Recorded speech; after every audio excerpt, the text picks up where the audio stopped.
Scene 3. The Spirit of Christmas Past. The hour is struck again by a large street clock, and the first spirit appears. It is a figure dressed to look like a little girl's doll. "Are you the spirit whose coming was foretold to me?"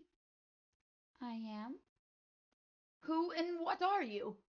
"I am the ghost of Christmas past." "Long past?" "Your past." "Why are you here?" "Your welfare.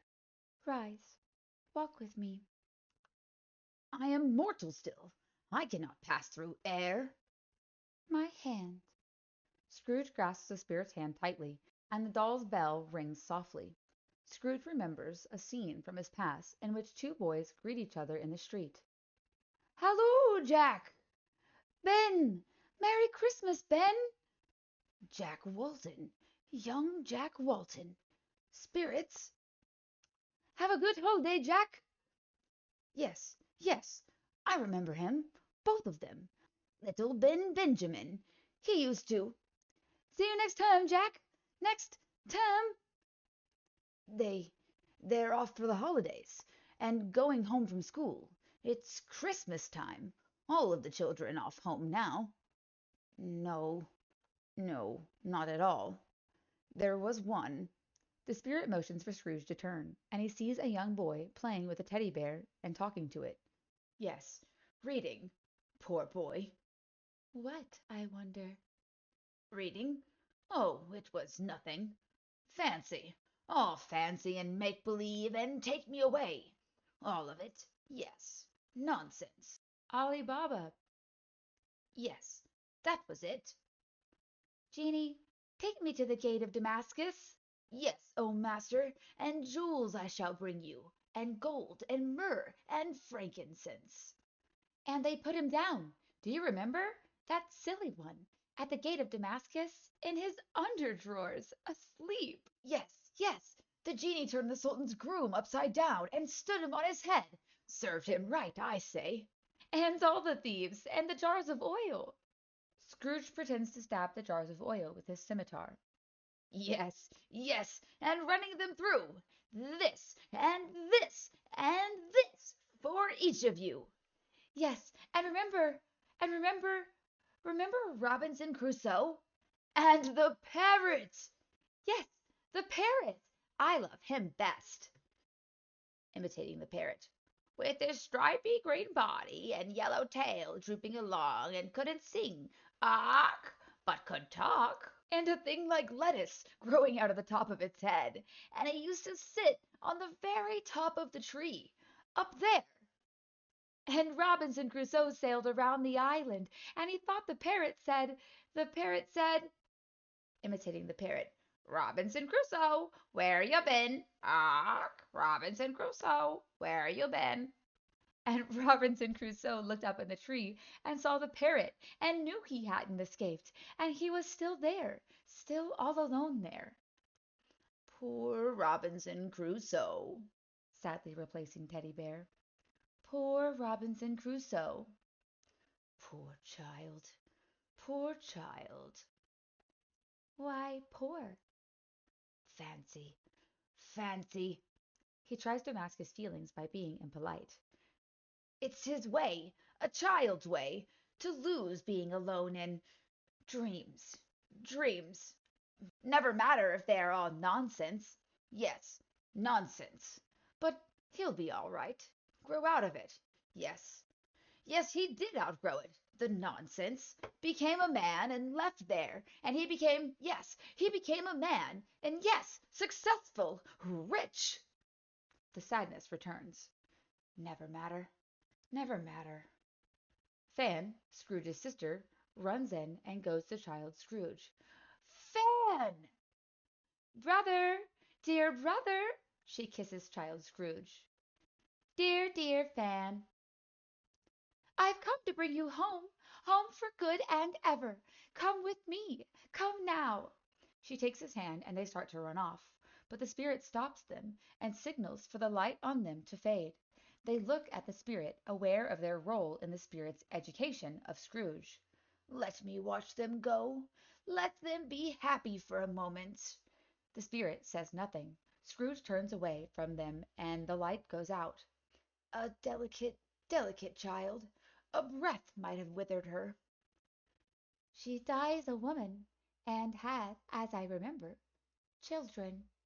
One child. Your nephew. Yes, yes, Fred, my nephew. Scrooge pauses and then tries to bluster through. Well, well, all of us have that, haven't we? Childhoods, sadness, but we grow and we become men, masters of ourselves. The spirit gestures for the music Fezziwig's party to begin. It is heard first as from a great distance. Then Scrooge becomes aware of it. I've no time for it, spirit. Music and all your Christmas nonsense. Yes, yes, I've learnt what you have to show me. Fezziwig, young Ebenezer, and Rick appear, busily preparing for the party. Yo ho there, Ebenezer! Rick! Fezziwig! It's old Fezziwig that I apprenticed under. Your master? Oh, yes, and the best that any boy could have. There's Rick Wilkins. Bless me, he was very much attached to me, was Rick. Poor Rick. Dear, dear. Yo ho, my boys! No more work tonight. Christmas Eve, Rick. Christmas, Ebenezer. Let's have the shutters up before a man can say Jack Robinson. The music continues. Chandeliers are pulled into position, and mistletoe, holly, and ivy are draped over everything by bustling servants. Dancers fill the stage for Fezziwig's wonderful Christmas party. In the midst of the dancing and laughter, servants pass back and forth through the crowd with huge platters of food. At a pause in the music, young Ebenezer, who is dancing, calls out, Mr. Fezziwig, sir, you're a wonderful master. A wonderful master. echoing the phrase. A wonderful master. The music changes suddenly, and the dancers jerk into distorted postures, and then begin to move in slow motion. The celebrants slowly exit, performing a ghoulish dance to the jarring sounds. Just because he gave us a party? It was very small. Small? He spent a few pounds of your mortal money, 3, 4 at the most. Is that so much that he deserves this praise? But it wasn't the money. He had the power to make us happy, to make our service light or burdensome. The happiness he gives is quite as great as if it had cost a fortune. That's what a good master is. Yes. No, no, nothing. Something, I think. I should like to be able to say a word or two to my clerk just now. That's all. But this is all in your past. Your clerk Cratchit couldn't be here. No, no, of course not. An idle thought. Are we done? Motioning for the waltz music to begin. Nearly. Hearing the waltz and remembering it. Surely it's enough. Haven't you tormented me enough? Young Ebenezer is seen waltzing with his sweetheart. I only show the past, what it promised you. Look, another promise. Oh, oh yes. I had forgotten. Her. Don't they dance beautifully? So young, so young. I would have married her, if only. Can you love me, Ebenezer? I bring no dowry into my marriage, only me, only love. It is no currency that you can buy and sell with, but we can live with it. Can you? She pauses, then returns the ring Scrooge gave her as his pledge. I release you, Ebenezer, for the love of the man you once were. Will that man win me again now that he is free? Trying to speak to her. If only you had held me to it! You should not have let me go. I was young. I did love you. Speaking to young Ebenezer. We have never lied to one another. May you be happy in the life you have chosen. Goodbye. She runs out. Young Ebenezer slowly leaves. No, no, it was not meant that way. You cannot change now what you would not change then. I am your mistakes, Ebenezer Scrooge. All of the things you could have done and did not. Then leave me. I have done with them. I shall live with them, as I have, as I do, as I will. There is another Christmas, 7 years ago, when Marley died. No, I will not see it. I will not. He dies. I could not prevent it. I did not choose for him to die on Christmas Day. And when his day was chosen, what did you do then? I looked after his affairs. His business. Yes, his business. Mine. It was all I had, all I could do in this world. I have nothing to do with the world to come after. Then I will leave you. Not yet. Don't leave me here. Tell me what I must do. What of the other spirits? They will come. And you? What of you? I am always with you. Scrooge numbly heads to bed. Signal the chiming of Scrooge's bell. Scrooge sits upright in bed as he hears the chimes. 1 minute until 1. No one here. No one's coming. A large clock strikes 1 o'clock. Scene 4. The Spirit of Christmas Present. A light comes on. Scrooge becomes aware of it and goes slowly to it. He sees the second spirit, the Spirit of Christmas Present, who looks like Fezziwig. Fezziwig! Hello, Scrooge. But you can't be. Not Fezziwig. Do you see me as him? I do. And hear me as him? I do. I wish I were the gentleman, so as not to disappoint you. But you're not? No, Mr. Scrooge, you have never seen the like of me before. I am the ghost of Christmas Present. But you will see what you will see, Scrooge. No more. Will you walk out with me this Christmas Eve? But I am not yet dressed. Take my tails, dear boy. We're leaving. Wait. What is it now? Christmas presents, did you say? I did. Then we are traveling here, in this town, London, just down there. Yes, yes, of course. Then could we walk? Your flying is, well, too sudden for an old man. Well, it's your Christmas, Scrooge. I'm only the guide. Puzzled. Then we can walk? The spirit nods. Where are you guiding me to? Bob Cratchit's. My clerk? You did want to talk to him. Scrooge pauses, uncertain how to answer. Don't worry, Scrooge. You won't have to. Trying to change the subject to cover his error. Shouldn't be much of a trip. With 15 bob a week, how far off can it be? A world away, Scrooge. At least that far.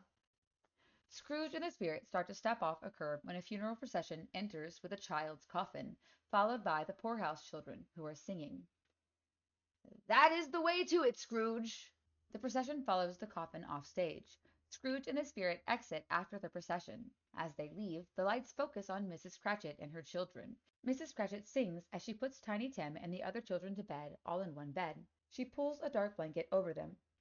When you wake, you shall have all the pretty little horses, blacks and bays, dapples and grays, all the pretty little horses. To sleep now, all of you. Christmas tomorrow. She kisses them and goes to Bob Cratchit, who is by the hearth. How did our little Tiny Tim behave? As good as gold, and better. He told me, coming home, that he hoped the people saw him in the church because he was a cripple, and it might be pleasant for people to remember upon Christmas Day who made the lame to walk and the blind to see. He's a good boy. He's a good boy. The second spirit and Scrooge enter. Mrs. Cratchit feels a sudden draught. Oh, the wind! She gets up to shut the door. Hurry! He nudges Scrooge in before Mrs. Cratchit shuts the door. Hardly hospitable is what I'd say. Oh, they'd say a great deal more, Scrooge, if they could see you. Oh, they should they? Well, I might have a word for them. You're here to listen. Oh, yes, all right. By the fire, but not a word.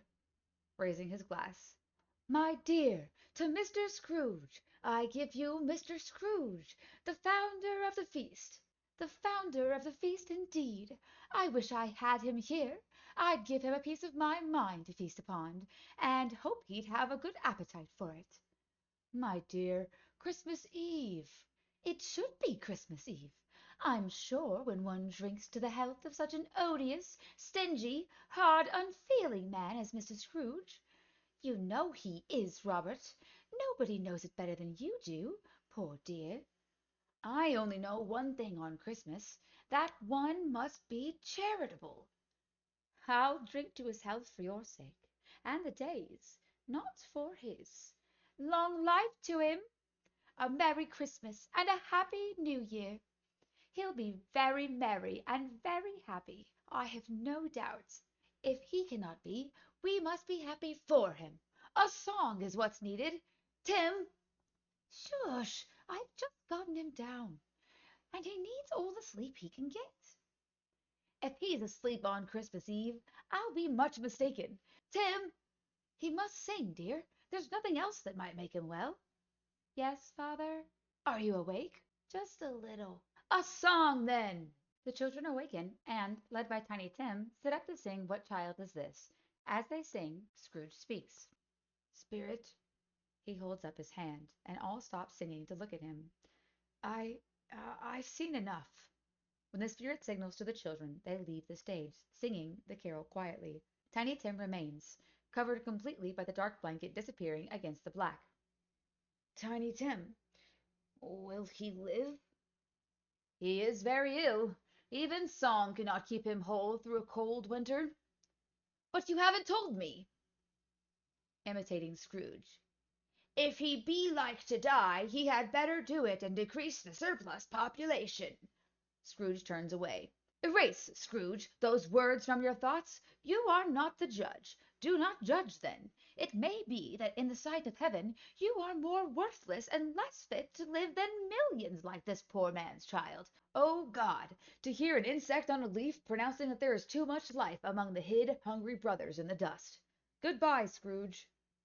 But is there no happiness in Christmas present? There is. Take me there. It is at the home of your nephew. No! Then there is none. But that isn't enough. You must teach me. Would you have a teacher, Scrooge? Look at your own words. But the first spirit gave me more. He was Christmas past. There was a lifetime he could choose from. I have only this day, one day, and you, Scrooge. I have nearly lived my fill of both. Christmas present must be gone at midnight. That is near now. He speaks to two beggar children, who pause shyly at the far side of the stage. The children are thin and sickly. They are barefoot and wear filthy rags. Come. They go to him. Is this the last spirit who is to come to me? They are no spirits. They are real. Hunger. Ignorance. Not spirits, Scrooge. Passing dreams. They are real. They walk your streets, look to you for comfort, and you deny them. Deny them not too long, Scrooge.